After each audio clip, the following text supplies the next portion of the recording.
Hi there, this is Jeanette for Whimsy Stamps. Today we'll be making some Halloween treat boxes. I'm going to show you how to make these cute little boxes using some stamps and a die from Whimsy Stamps.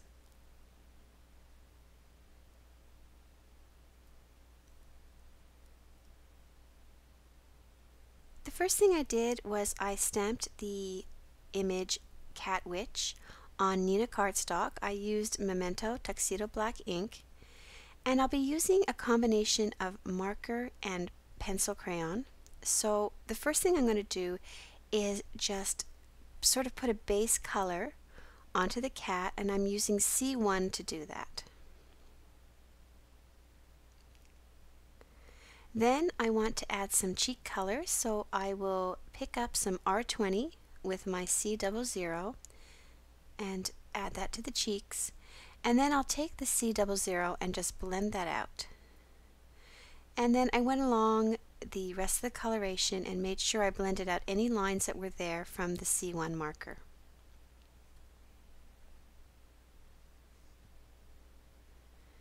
I'm going to do the same thing for the hat and the bow. So I'm using light marker colors. This is V12. And again, I'm just filling in that whole area with my marker color. And for the bow, I used YR02, and again, just color in the whole area. We're going to be adding the shading with the pencil crayons.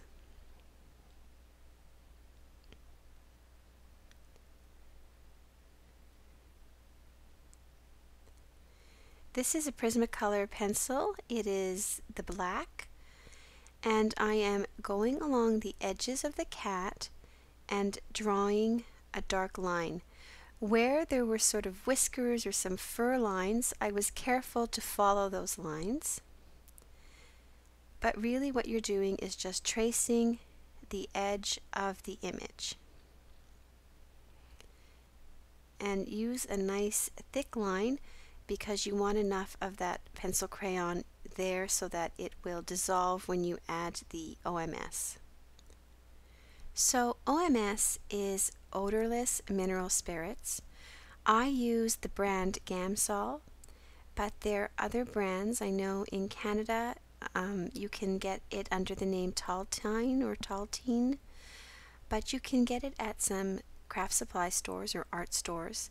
If you don't want to use the OMS, you can use baby oil. It gives you a very similar result. So you can see I have my blending stump here. I've dipped it into my Gamsol, and I start off where my Prismacolor pencil is, and it sort of dissolves it, and then I just bring the color out. So I just keep blending, and I like to try to keep that sort of deeper shadow around the edge of my image. So we're just going to continue. There was a little bit of a glitch there because my camera battery died, so I had to recharge it and then start again.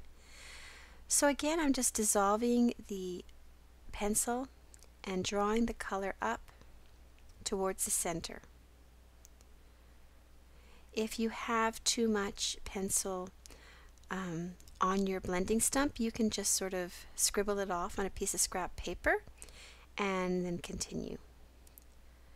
The end result that you want is to have a nice sort of dark shadow towards the edge, and then it lightens up as it comes in towards the image.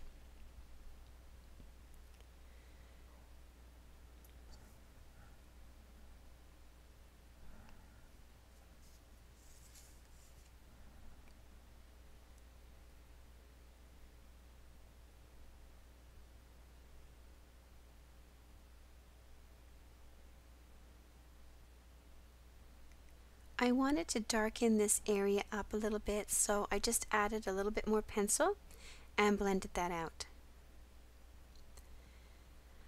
So now to create the fur, I'm using the same pencil, and I'm just very lightly using some feathering strokes to draw in the fur. So follow the lines that the fur would lie in, so the direction the fur would be lying in, and you just take your pencil and you very lightly draw in the fur.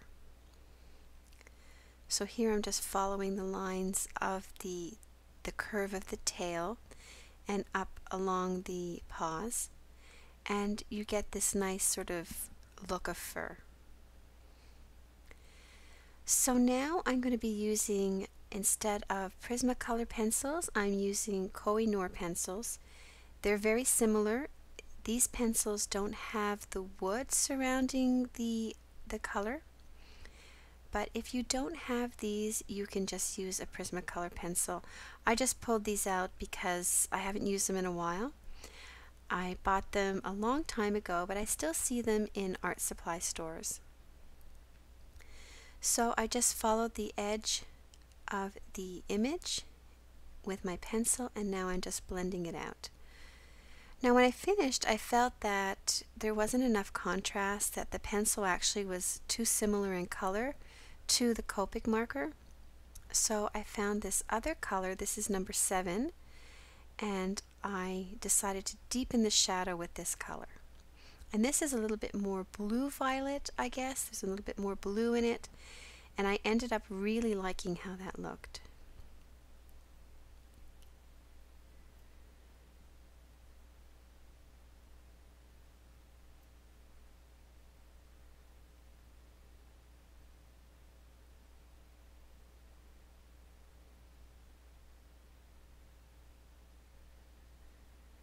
I'm going to do the same thing now for the ribbon. I found that number 9 was a nice sort of darker orange shade, and I'm just drawing that in where I want my deep shadows to be, and then I'll take my blending stump and blend it out.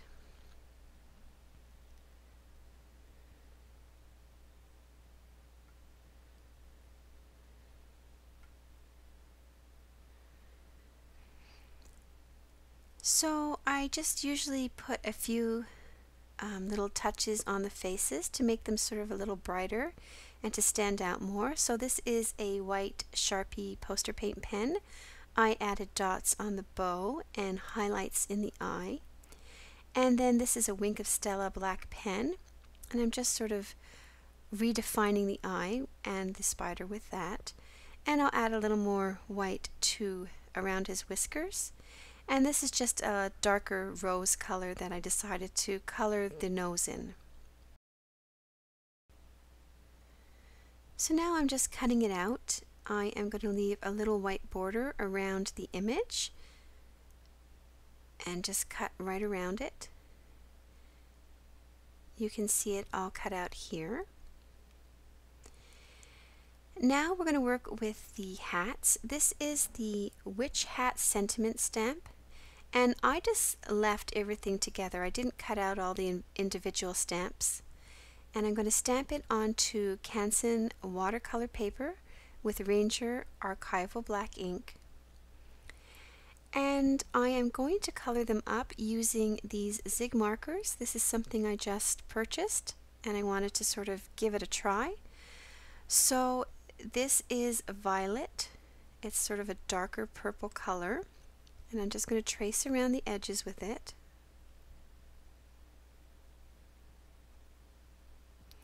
And then I'm going to take a lighter violet color, and I'm just going to blend that color with this marker. And because I didn't want to color the whole hat with these markers like by themselves, I decided to take my water tank brush, just add a little water there and blend out the ink color. This way you can see the writing that's within the hat. I thought if I used the markers only on the hats, it would be hard to see the writing. So I was pretty happy with how that all blended out.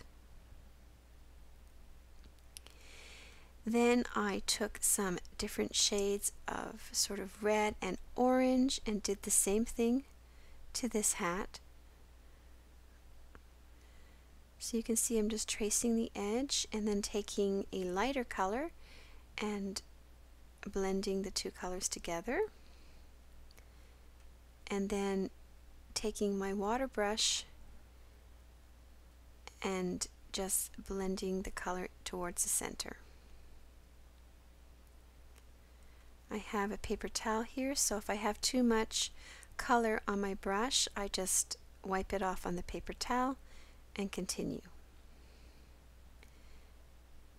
I thought maybe I should add a little bit of color to the edge here. So this is a yellow color I used.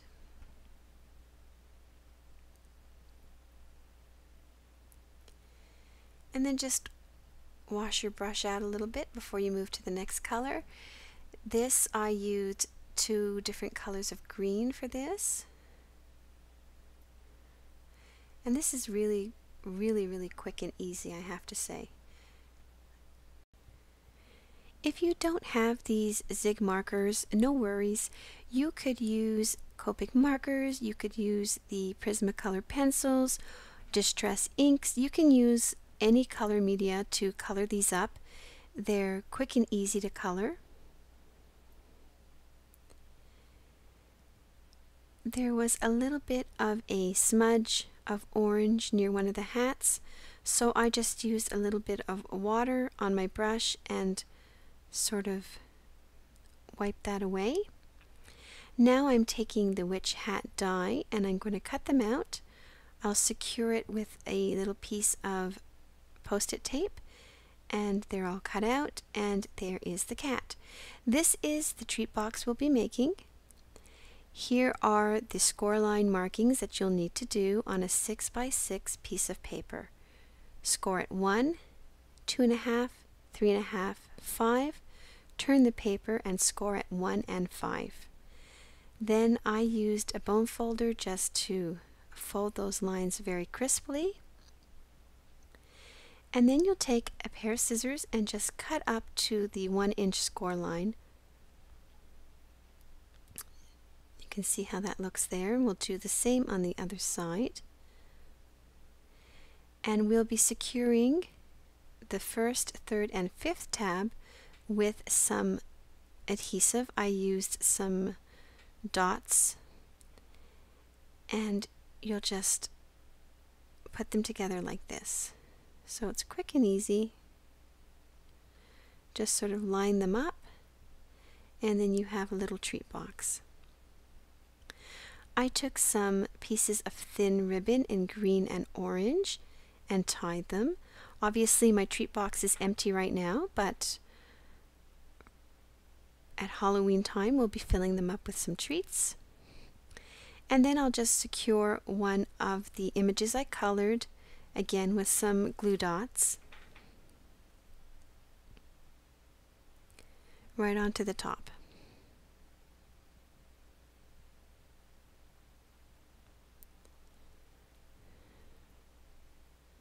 So here you can see these two. I hope you've enjoyed this video. Here are the supplies. I will have links to them on my blog posting, as well as in the information box below this video on YouTube. Thanks for watching.